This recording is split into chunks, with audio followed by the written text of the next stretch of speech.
I can't wait for you to dive into this interview with Caverly Morgan. Caverly shares about how limitation can take over the experience of reality. We discuss what it means to come back to our true nature without engaging in the act of spiritual bypassing. Caverly shares about the importance of love and seeing ourselves in each other. Caverly Morgan is a meditation teacher, nonprofit leader, and visionary. She's the founder of Presence Collective, dedicated to igniting personal transformation and collective awakening. She is also the founder and head of Practice of Peace in Schools, a nonprofit which created the nation's first 4-credit mindfulness class in public high schools. Peace in Schools is pioneering new depths in mindfulness education through teaching youth as well as training educators. Caverly blends the original spirit of Zen with a modern non-dual approach. Her practice began in 1995 and has included 8 years of training in a silent Zen monastery. She's been teaching contemplative practice since 2001. She is dedicated to actualizing possibility, serving love, and embodying the truth of interconnection. I hope you enjoy this interview.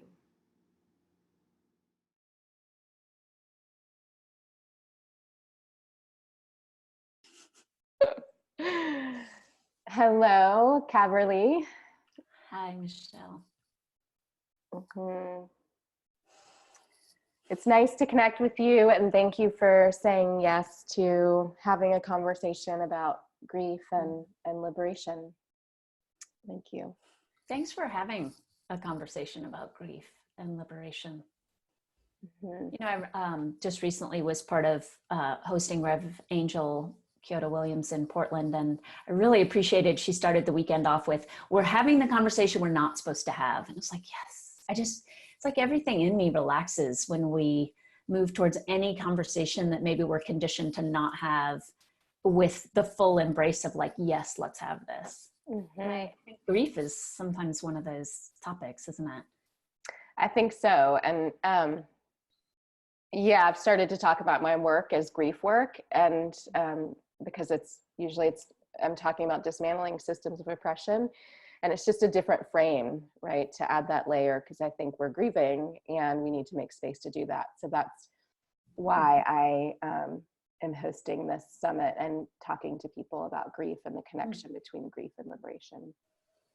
So we're going to have the conversation. Yeah. Great. Thanks for naming that. Thanks for doing that. Yeah. So we met in Portland. I lived there for a year, and we met actually after I already moved back to North Carolina.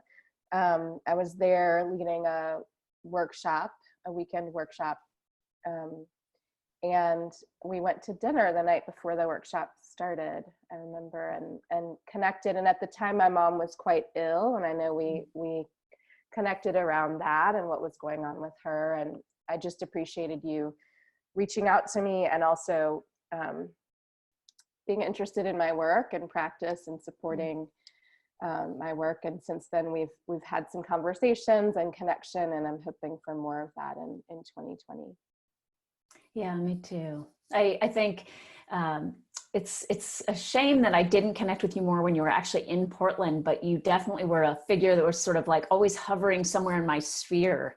And it felt like just one of those misses until it wasn't a miss anymore. And it took longer than maybe in hindsight I wish it had taken, but I trust that too, you know, like I'm really glad we did finally connect when we did. Me too. And so I'd love to invite you to just take a moment to guide us through a centering or meditation to ground in the space and connect. Thank you.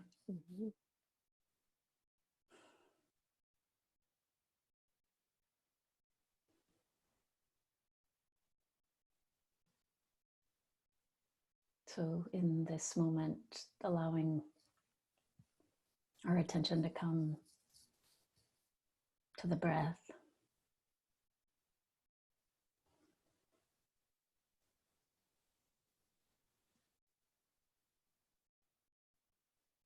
Through practice, the breath has become such an anchor for me. I can have a conditioned tendency as emotions arise to like really go into them and be swept away and to have this anchor, especially as we hopefully not just talk about grief, but allow ourselves to touch our experience. It's really important, I think, to have a buoy of sorts. So really grounding in this moment to the experience of just breathing.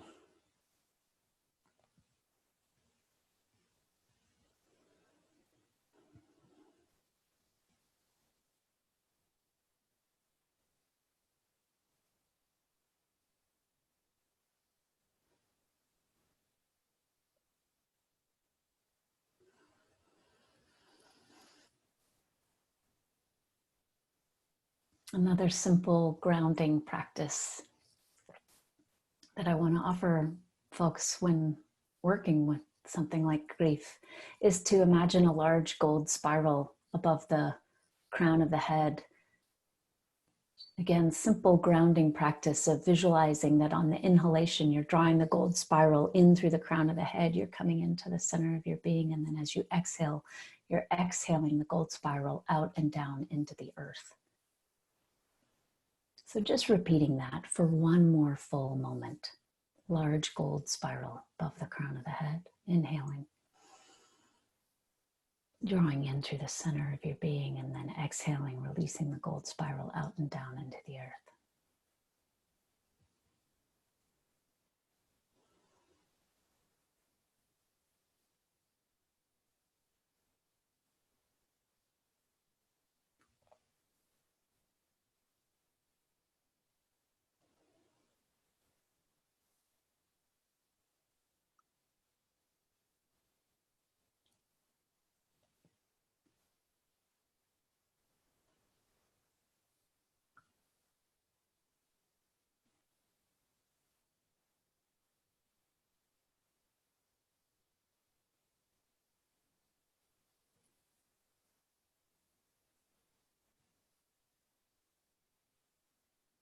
Thank you.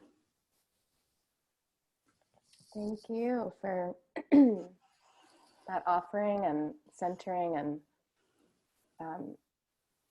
the reminder to breathe and the connection that we have with source or spirit and the earth. So thank you. Thank you. Mm-hmm. I would love for you to share some about your work/practice. I'm trying to move away from using the word work to describe what I do. So what it is that you do in the world, what your practice is in the world. I'd love for you to share some about that. Mm-hmm.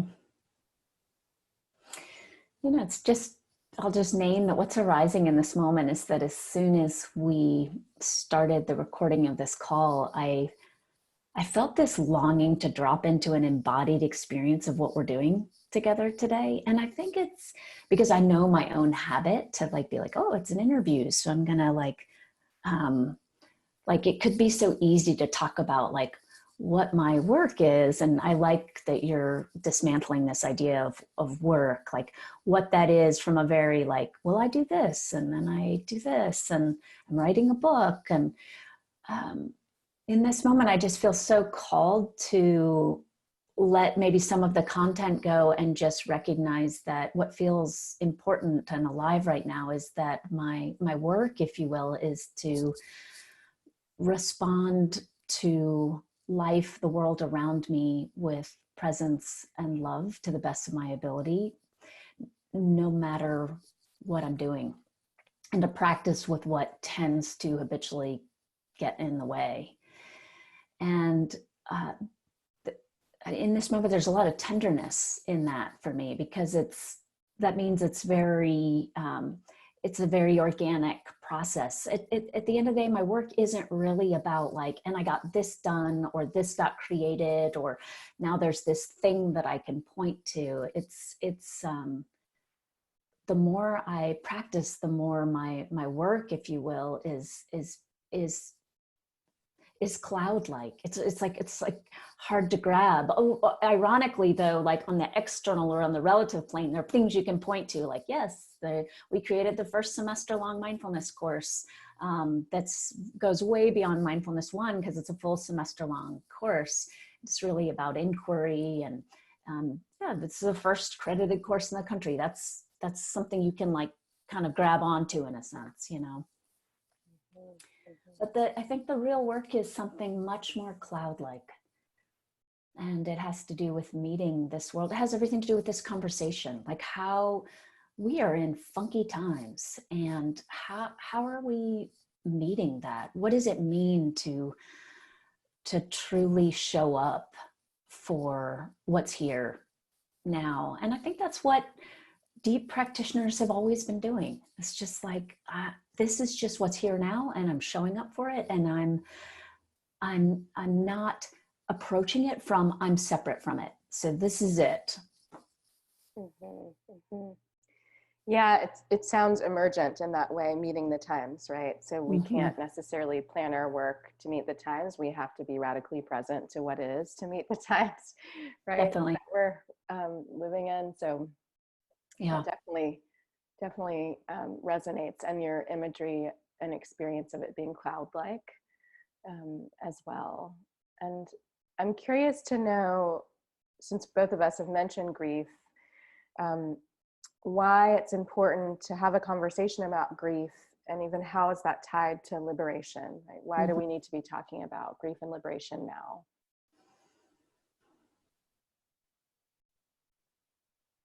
You know, it seems to me that if we're not talking about grief in connection to liberation, then it's likely we're potentially engaged in some kind of spiritual bypassing process where, and I can speak to this with a lot of comfort, because I trained in a Zen monastery where there was no attention brought to collective conditioning. So there's a lot of attention brought to, you know, personal conditioning. What's this egoic pattern of like your survival strategy that you can become aware of to see and then see through, so you can let go of it and recognize you're not that survival strategy. But it really wasn't until I left the monastery that I realized, wow, that is not an accident. That is not that my teacher was calculating. It's just that was a byproduct of, I think, a whole process that seeped in a culture of whiteness, and a culture that's like maintaining this kind of idea that spiritual practice, an evolved spiritual practice, just goes beyond or transcends all of the mess of everything happening on the relative plane. So to me, part of being with grief and truly knowing our experience of grief, to me, that acknowledges that we're not seeing any realm as separate. The absolute realm, the relative realm, that it's all made of the same stuff, and nothing can be skipped. So a grief becomes a doorway for us to be sure that we're really here with what is. I just recently used this example that was so striking to me when I was I think it was at Rev Angel's Radical Dharma camp in Shambhala this summer, that I first heard her talking about, like, imagine how disembodied and cut off you would have to be watching enslaved people sold.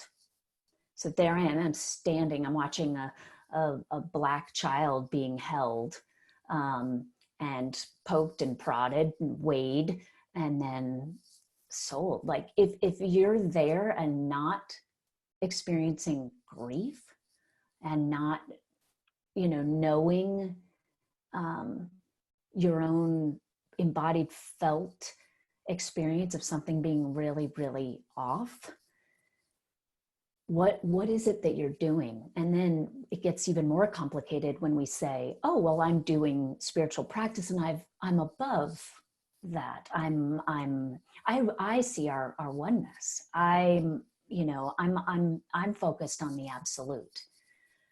So I'm just really suspicious these days of the ways we try to, like, skirt by the things that we that actually take us into reality, that take us into a form of truth and expression of what's actually going on, albeit illusory on some level, but very real on another, and needs to be acknowledged and honored as real on another, I think. So I'm suspicious of our tendency to skip those things. So it relates to collective liberation in that it's a very doorway into the recognition that liberation isn't a singular experience.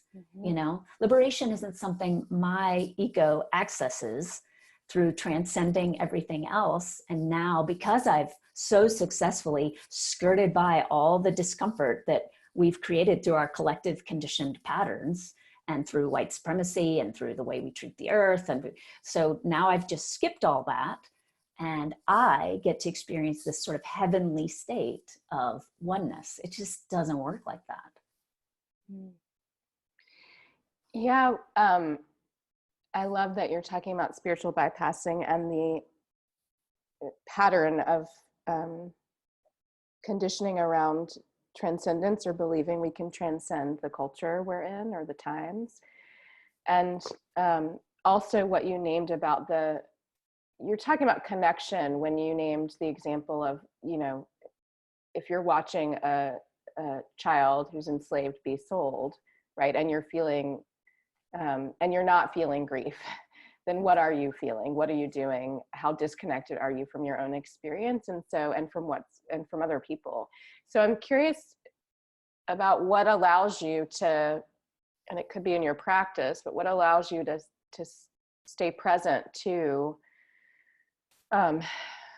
culture and the patterns it's creating and the harm and the history that we know about. Like, what allows you to actually be able to sustain awakening in the way you're talking about?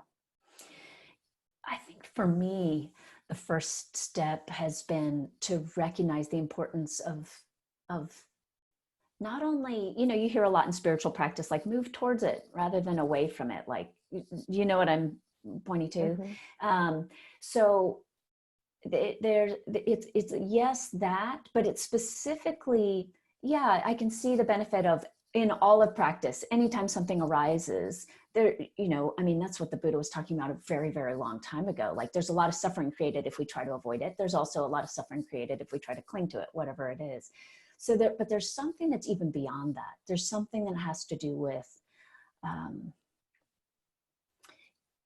using that experience as a doorway, like really actively embracing it, not just like, okay, I won't avoid it, so yes, I'll allow it. But actually, when I left the monastery, I can see that I had this sort of pseudo Zen notion that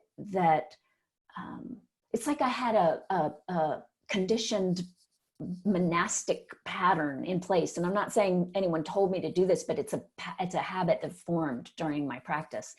And it really was, it was about transcendence. It was like this kind of habit to, like, yes, I'll watch that emotion arise. I can feel my face change. It's like, yes, I'll watch that emotion arise. I become even more white. It's like, yes, I'll watch that emotion arise. And I'm going to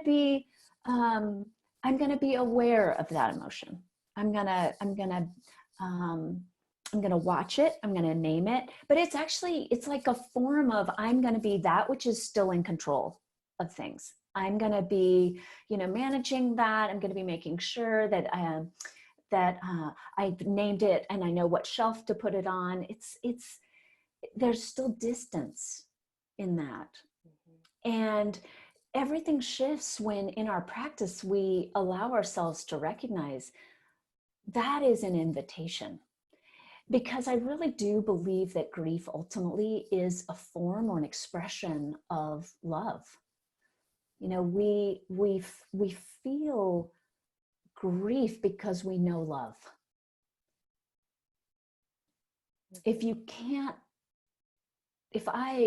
I can't feel grief, it's because I'm cut off from the love that's actually there. Like, I'm doing something, I'm doing some conditioned thing, I'm engaged in some conditioned habit or pattern that's that's making me see myself as that which is disconnected from love. So this practice of really moving toward, not just observing, not just witnessing, not just allowing, but really moving toward and in, to me seems key in saying, yes, love. Yes, love.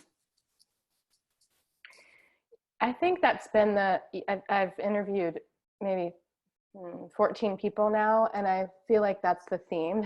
People end up coming back to related to grief. Like, my expression of grief is really an expression of love, and how big love can be is the theme that keeps coming up, which I think is so beautiful. And I also think it speaks to collective care when I think about collective grief or grieving. Like, if I'm able to access my own humanity and able to see others' humanity and able to grieve and really be honest about the things we've lost because of systems, that's really an expression of how much I can care and practice collective care or collective love. Yeah. Which I think is, I mean, let's do that, right? Like, the world would be such a different place if we were encouraged to do what we're talking about. Absolutely. Yeah, because we're kind of obsessed culturally with just feeling good. So like, oh, I just I want to skip over this and just look for that state where I can just feel good. And in that, we're missing that what we really long for is love, like the love that can't be divided, the love that can't be parted, the love that's, I love Rupert Spire's phrase that love is the recognition of shared being. You know, so if you and I are really recognizing that our very being is shared, then that is love. And anything that gets in the way of that, we will see, we will experience, we will acknowledge as a breach in that recognition. So I just remembered Rumi's phrase too of something like, seek not, you might know this one, something about like, don't seek after love, seek what the barriers are that keep you from love, you know, just that kind of pointing to the turning of attention, so that we're really clear that practice is very beneficial to us when practice is based on, can I see clearly everything that's trying to get in the way of what's already there? Not, oh, if I can purify all these experiences and just skip over certain ones and transcend to this other state, I'll get to have this feel good experience. It's a really different orientation. Yeah. And you're talking about relationship too, and centering that with the shared being, right? And also really understanding the ways in which dominant culture creates barriers to love, right? And to loving ourselves, to loving each other. And I also hear that love is active. It's not, because I'm in and I'm sure you are too, a lot of spiritual spaces where people talk about love, but not as an action, right? And not as a calling to respond to what is going on culturally and politically, but more if we just love better, right? And more. And I think, what does that mean, right? If we're not actually loving or practicing love in response to what's going on culturally and creating different ways of being. So yeah, I think it's active. And I would love to hear some about, since we're talking about the relationship between grief and love and just grieving and loving individually and collectively, what lessons grief has taught you, or the process of grieving has taught you. What lessons through the experience of grieving have you learned? I mean, the most significant one is one that arose organically in our conversation about that recognition that grief was not something to just be aware of and try to put on a shelf and have a spiritual grip on, but really something to deeply embrace, move into, not just be intimate with.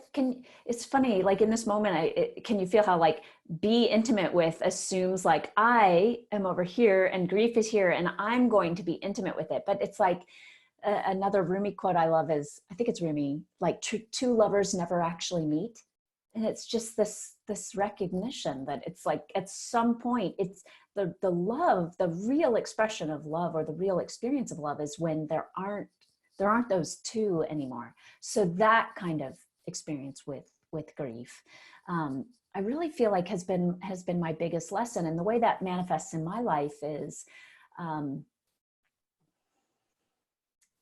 when I first left the monastery, I just didn't engage with the world very much. I mean, I hadn't engaged with the world for 8 years. I mean, really dramatically. This monastery where I trained had the backdrop of silence. So we were only in discussion or conversation of any kind if we were in a formal group discussion about practice. So there was never a moment with like a fellow monastic that you were just chatting, or there was never a moment where you were having any access to like what's happening in the world.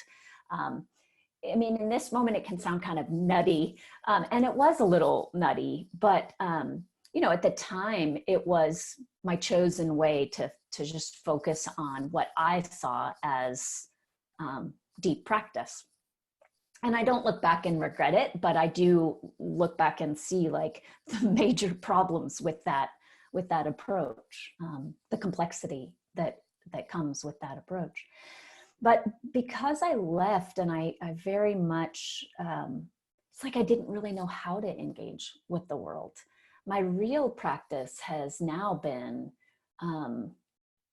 it's like I did a deep U-turn. I engaged with everything.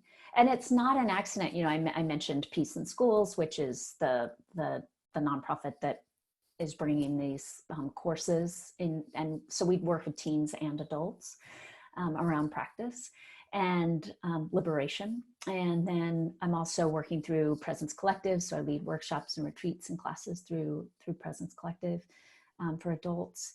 And at this point, my whole life is about liberation. And I would say that the turn for me after the monastery was I went from a focus on personal liberation to collective liberation. And I now feel like my real practice around all of this is to leave nothing out, to have absolutely everything brought into what I think of as practice. And in that, practice becomes a bit of a non-word because there isn't anything that isn't practice. Mm-hmm. I don't know if I kind of winded around there. I don't know if that really answered your question, mm-hmm. But that's really what feels alive around the importance of like what my own journey has taught me, how I've been guided and get to turn and thank that invisible hand that guides, because I could have never known how important that would be for me on a kind of intellectual level. But that is what life has offered as a lesson, is how to leave nothing out. Mm-hmm. Yeah, I mean, I hear that and what you're sharing, and I also, it's such a theme, heard that what you said, you can't take grief off the shelf, right? Like, this is an experience. We're going to grieve because we're alive, is what I hear. Mm-hmm. And I also hear there's an opportunity to practice in every moment, right? Mm-hmm. And so to meet what we were talking about earlier, which is so tied to grief because of what is happening, right, is the practice continually, mm-hmm. over and over. That's, in part what I heard you sharing in that. And, that makes me curious about what that could look like on a collective scale, because dominant culture doesn't, in my experience, prioritize spaces for grief it also says grief is a separate experience than being alive. So you have 3 days to grieve and you have to come back to work or whatever it is, right? Or aren't you over that yet? Or spirit wouldn't give you anything you couldn't handle, or it's going to get better, right? All of those are bypasses that don't actually really support people or the human experience. And so and I think it's because culture doesn't know how to have a conversation about grief or how to hold it.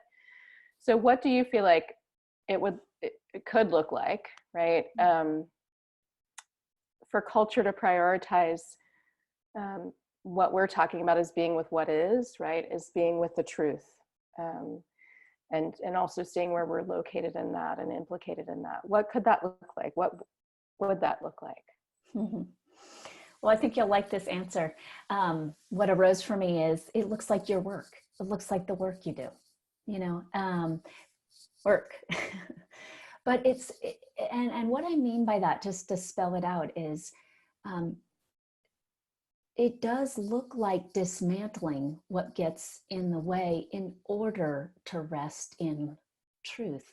I just, in the same way that it's not my personal experience that I can rest knowingly in true nature, if I can't see conditioned patterns that, when I'm identified with them, lead to a felt sense of separateness.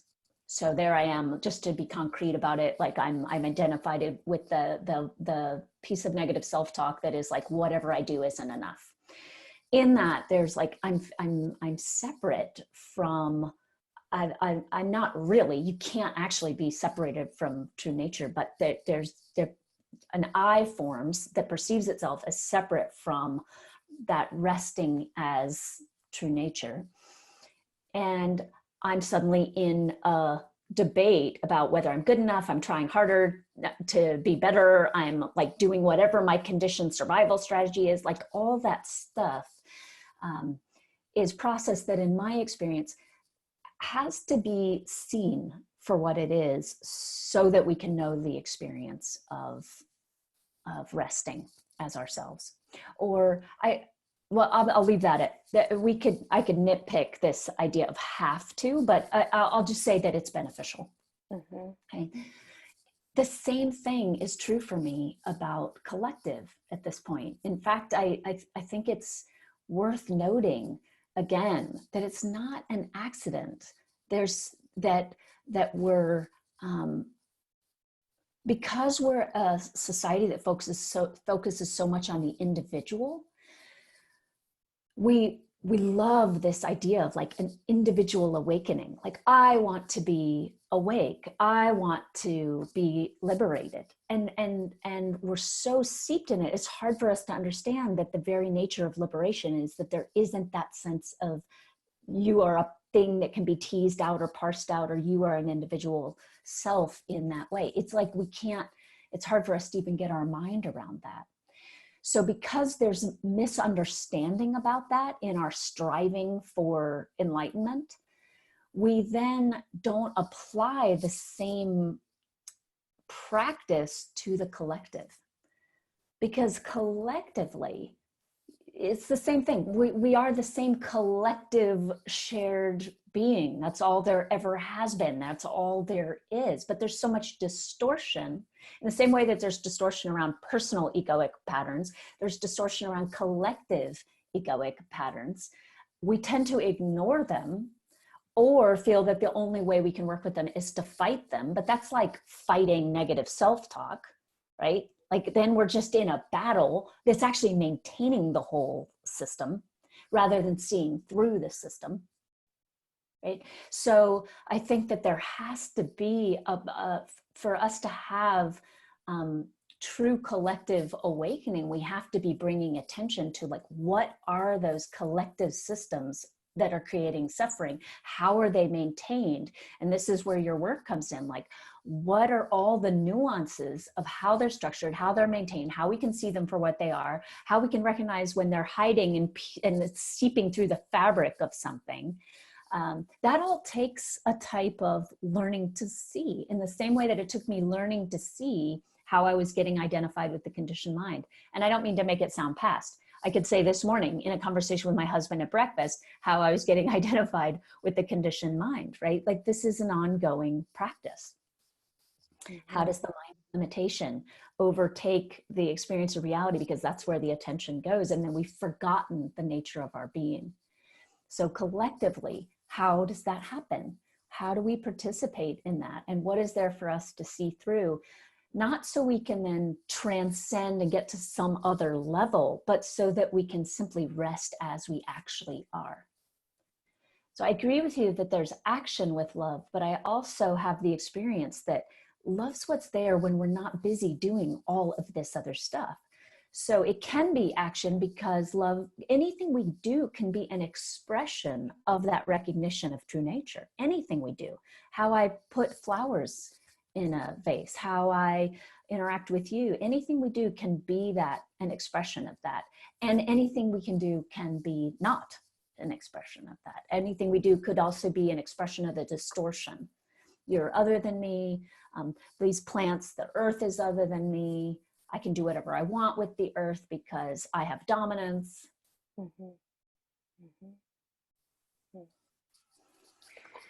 Yeah, I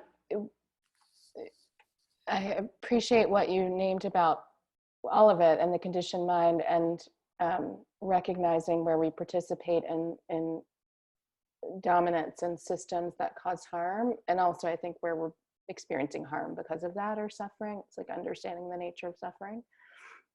And I also really hear true nature in what you said. You named that. So sometimes I talk about that as like coming back home to who we are, right? Yeah. Coming home to ourselves, like remembering who we are, which I think has to be part of the practice, or we're like, liberation is not going to happen unless we remember who we are. And it's not necessarily like doing or the roles or the things, the busyness that's going to allow us to remember that. And what I hear is like, in part it's a practice, and there's some stillness, and it's recognizing patterns that are present, not just individually but collectively. Yeah, I just want to reflect your statement back to you. Like, liberation is not going to happen unless we remember who we are. It's critical. It's critical. This is a practice of remembrance. Every time we forget that it's a practice of remembrance, we're turning it into candy for the ego. We're turning it into something that assumes that we're not fundamentally whole. Mm-hmm. Or that because we're fundamentally broken, all these things will fix us. And then we'll get to have this experience of like, on top of the mountain. Yeah, yeah. So what does collective liberation mean to you then? Like, what does it mean? Well, I haven't heard myself say it in this way before, but what's coming up in this moment is, because of the nature of your work and practice around this topic, I can say to you something I might not say to someone else, which is, in truth, I don't think there's actually something to distinguish about personal liberation and collective liberation. Liberation is liberation. That liberation means all, inherently, fundamentally, because there is no other.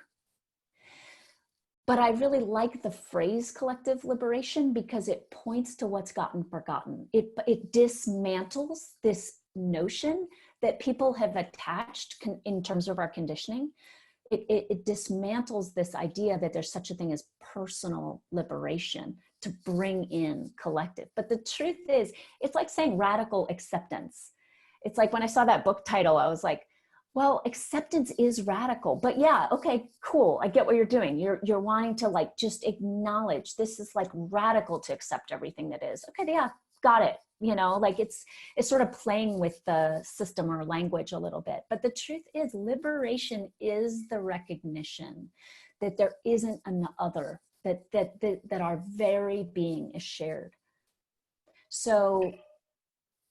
So it again, that arises with you because of our connection around the work we do in the world and what drives us and what fuels us and our longing and our love. But in another context, I'd want to really make sure I clearly spell out, we need to focus on collective liberation. And the reason why is because of how we've distorted personal liberation. But the truth is, it's not a thing. Mm-hmm. Mm-hmm. I truly believe liberation is inherently a we experience, and not just we, like your body, mind, my body, mind, but nothing left out. Mm-hmm. Mm-hmm. I appreciate the sort of nuance in what you're naming, that you're talking to me and there's a relationship and there's some understanding, right, of what you're naming, the we, when it comes to collective liberation, and that there's no separation between that and personal liberation.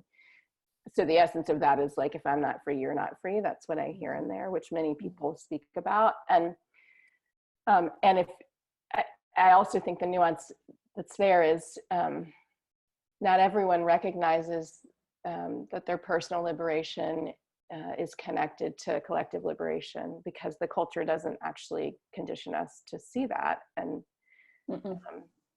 yeah, capitalism doesn't, I mean, so all the systems, they don't allow us to see that. And so I think it's important, what you named is important. Like, here's what I believe, this is the universal truth, and you have a deep recognition that's not how it's being lived out or expressed or in culture, right? And in relationship and in organizations and in spiritual communities.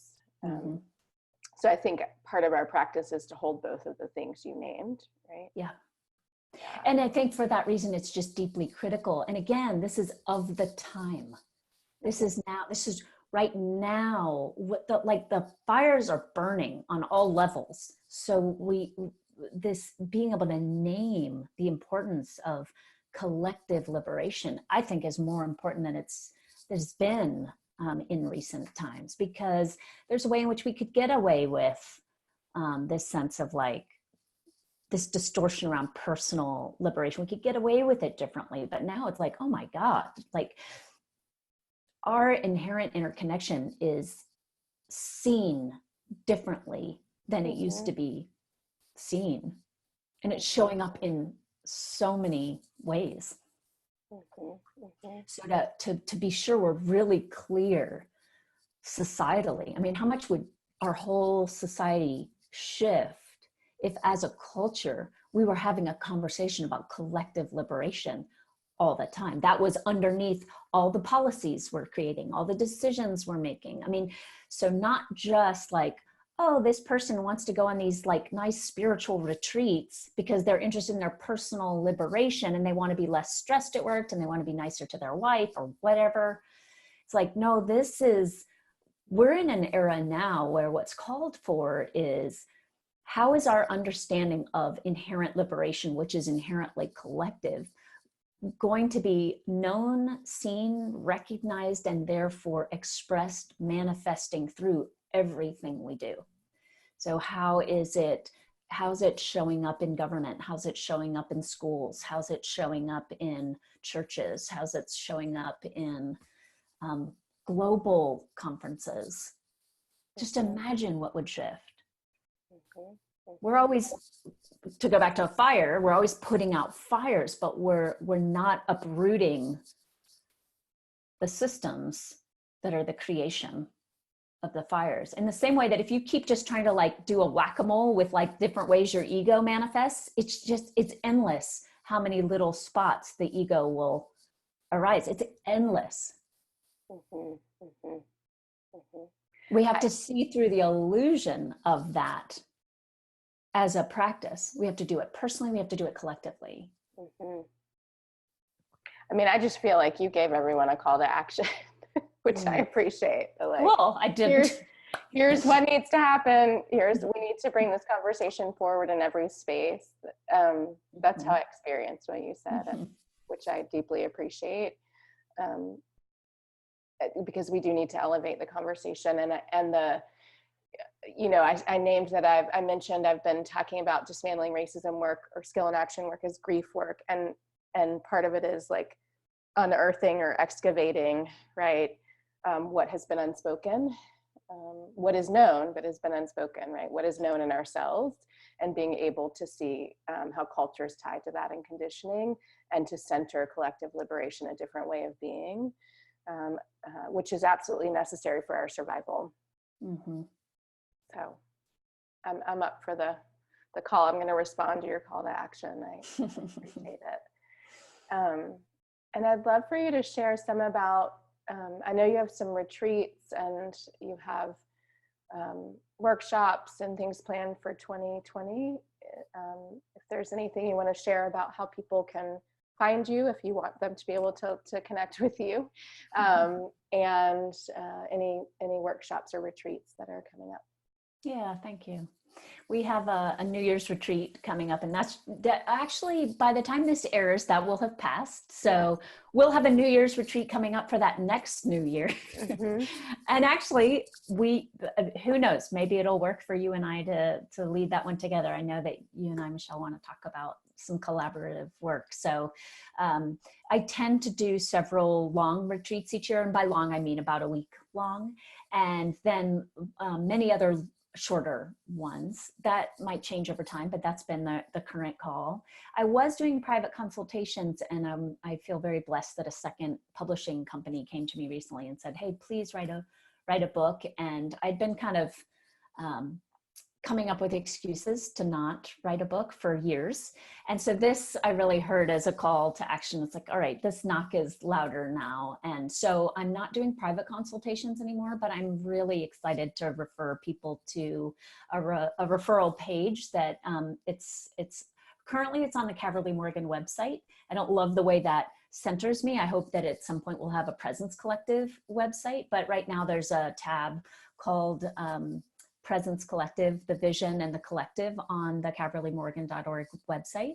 And you're featured there, many other incredible teachers who all are committed to this conversation. Actually, I'm connected to a lot of really beautiful teachers, and I love how teaching expresses itself differently. But what makes this collective is that there's a commitment to this very conversation. So I just would love for people to check that page out if they're interested in doing some private work with folks. And the caverlymorgan.org is the place to find like upcoming retreats and classes, and hopefully a book at some point. I have to bend your ear a little bit more about how you slogged through the writing of yours, or if it just was divine intervention, it all came out like a child in one night, or what. We can talk about it for sure. Yeah. Well, I'm looking forward to what's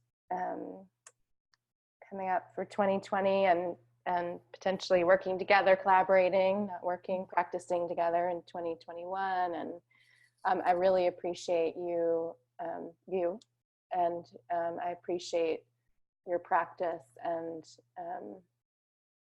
how committed you are to collective liberation. I think it's a choice. When I think about culture, I don't think it's a choice when I think about spirituality or the divine or our soul work. I think it's like nothing in culture from dominant culture incentivizes you to be committed to collective liberation. Mm-hmm. And you know, spirit is much more intelligent than dominant culture. So there is, thank God. Right? Literally, right? And so yep. I just appreciate your commitment. And just showing up time and time again. And thank you for sharing with me today and talking about grief and liberation.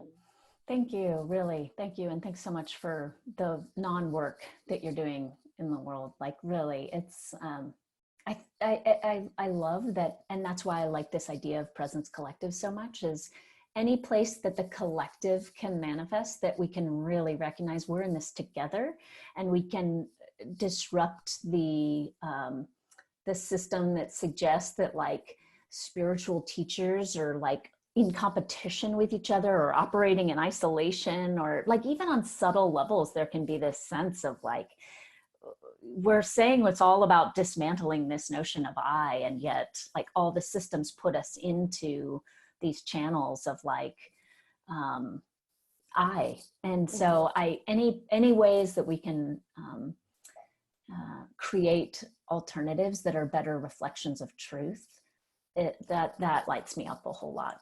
Mm-hmm. So yeah, thanks for just being part of that early stage formation of that collective, and just all the collectives that you're part of. Yeah, thank you. Thank you. Good to be with you today.